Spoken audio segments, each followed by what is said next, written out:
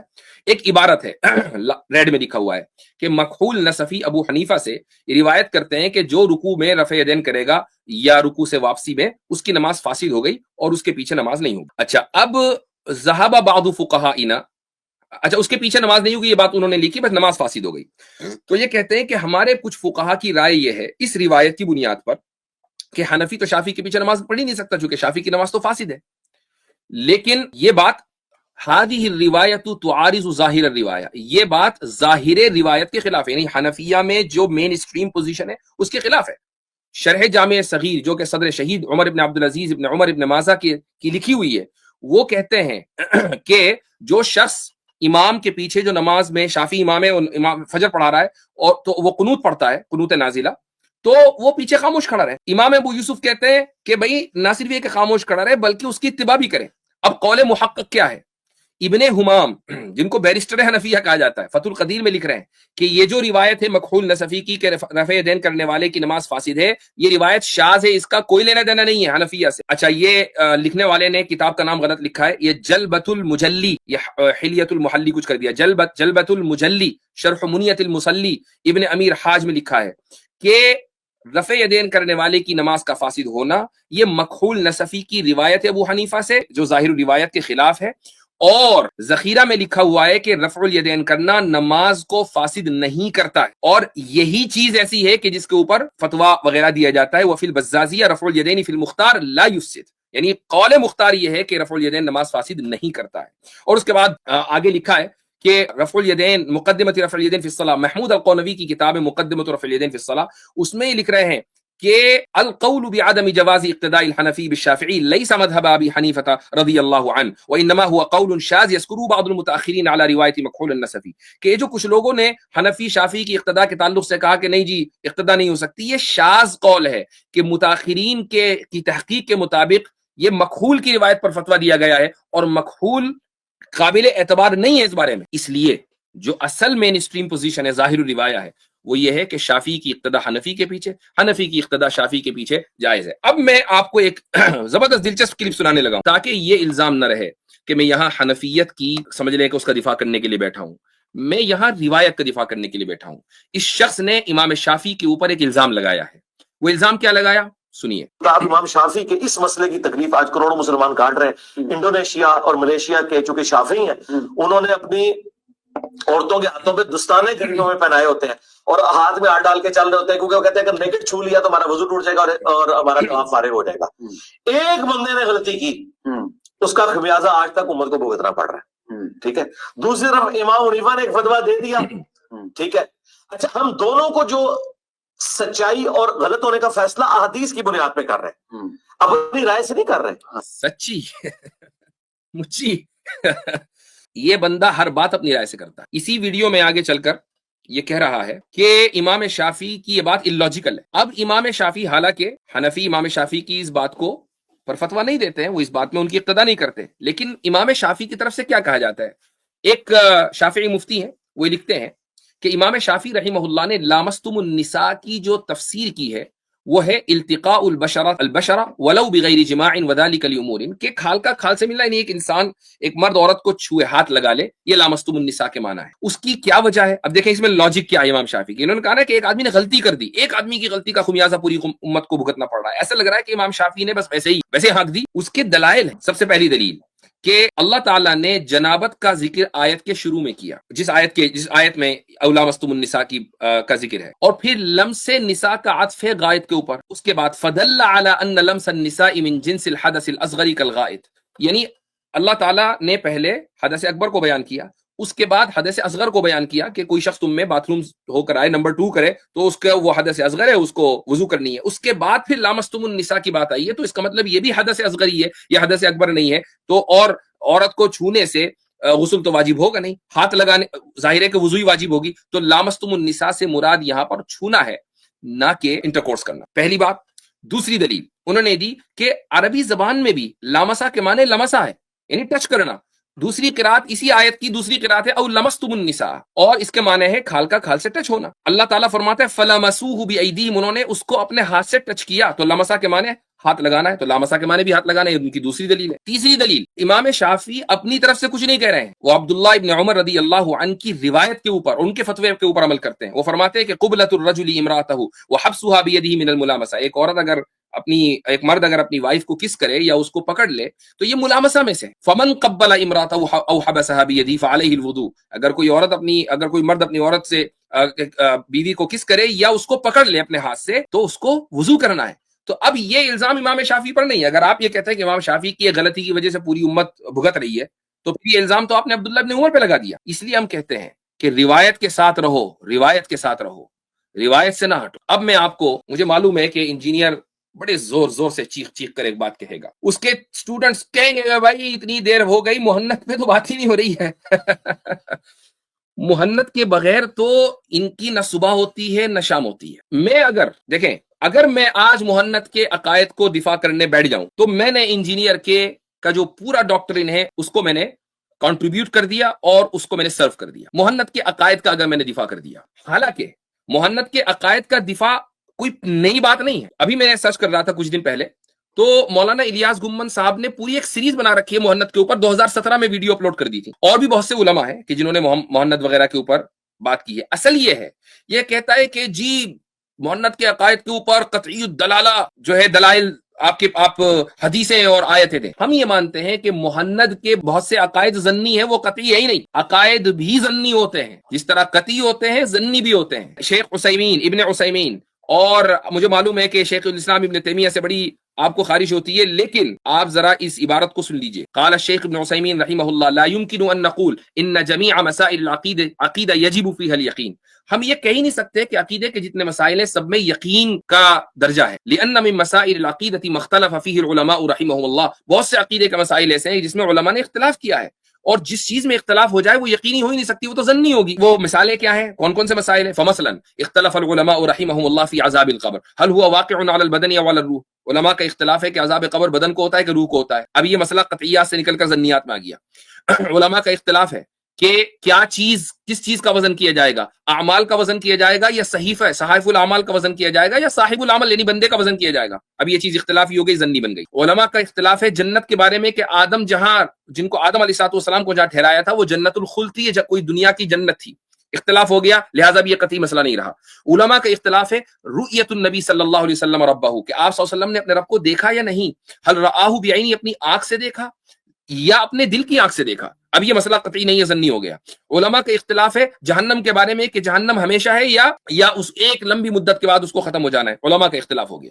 وکل هذه المسائل من العقائد، یہ سارے مسائل عقائد سے تعلق رکھتے ہیں. والقول بان العقیدۃ لیس فیها خلاف على الاطلاق غیر صحیح، یہ مان لینا کہ عقیدے میں اختلاف ہو ہی نہیں سکتا، عقیدے سارے کے سارے قطعی ہوتے ہیں، یہ بات غلط ہے. فانه يوجد من مسائل العقیدۃ ما يعمل فيه الانسان بالظن، عقیدے میں بھی بہت سے مسائل ایسے ہوتے ہیں کہ جس میں انسان اپنے ظن غالب کے اوپر عمل کرتا ہے. تو محنت کے بہت سے عقائد ظنی ہیں، لہٰذا ان کے حق میں جو دلائل دیے جاتے ہیں وہ ظنی ہیں. وہ قطعی دلائل ہے ہی نہیں کہ قطعی الدلالہ دلیلوں کی اور ایویڈنس کا مطالبہ کیا جائے. باقی یہ ہے کہ وہ کیا عقائد ہیں، ان کا دفاع کیسے کرنا ہے، وہ میرا مقصد نہیں. چونکہ میں اگر ان عقائد کا دفاع کرنے یہاں بیٹھا تو بھائی انجینئر اپنے مقصد میں کامیاب ہو گیا. چونکہ مقصد اس کا کیا ہے؟ رینڈ کارپوریشن کی رپورٹ کے اوپر عمل کر کے مسلکوں کو، مکاتب فکر کو آپس میں لڑانا. میں جیسے ہی ان عقائد کا دفاع کروں گا، بریلوی حضرات ویڈیو بنائیں گے، سلفی حضرات ویڈیو بنائیں گے. یہی تو انجینئر صاحب چاہتے ہیں کہ جو اہل روایت ہیں وہ آپس میں لڑیں، ایک دوسرے کے مدرسوں کے اوپر حملے کریں،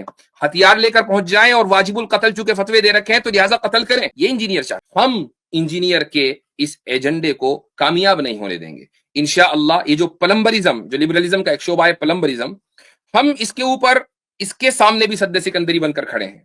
اور میں یہ ڈنکے کی چوٹ پر کہتا ہوں کہ اگر میرے علم میں یہ بات کہیں آئے کہ اس نے مولانا احمد رضا خان، میں مولانا کے ساتھ کہہ رہا ہوں تعظیماً، مولانا احمد رضا خان کے تعلق سے بھی کوئی جھوٹ بولا ہے، جیسے کہ شاہ ولی اللہ کے تعلق سے بولا، علی القاری کے تعلق سے بولا، ائمہ اربعہ کے تعلق سے بولا، تو انشاءاللہ آپ مجھے پائیں گے کہ میں دفاع کروں گا. چونکہ ہم اہل روایت کے ساتھ ہیں، ہم کسی فرقے یا کسی مسلک کی ٹیگ لائن کے ساتھ نہیں ہیں. ہم پورے اہل روایت کے ساتھ ہیں، وہ چاہے حنفی ہوں، چاہے شافعی ہوں، چاہے مالکی ہوں، چاہے وہ حنبلی ہوں، وہ کوئی بھی ہوں، ایز لانگ ایز وہ روایت کے ساتھ کھڑے ہوئے ہیں ہم ان کے ساتھ کھڑے ہوئے ہیں، اور جو روایت کے خلاف ہے ہم ان کے خلاف ہے۔ ڈنگے کی چوٹ پر یہ اعلان ہے۔ آج کی پریزنٹیشن کے 2 سیگمنٹ تھے، یہ مکمل ہوئے۔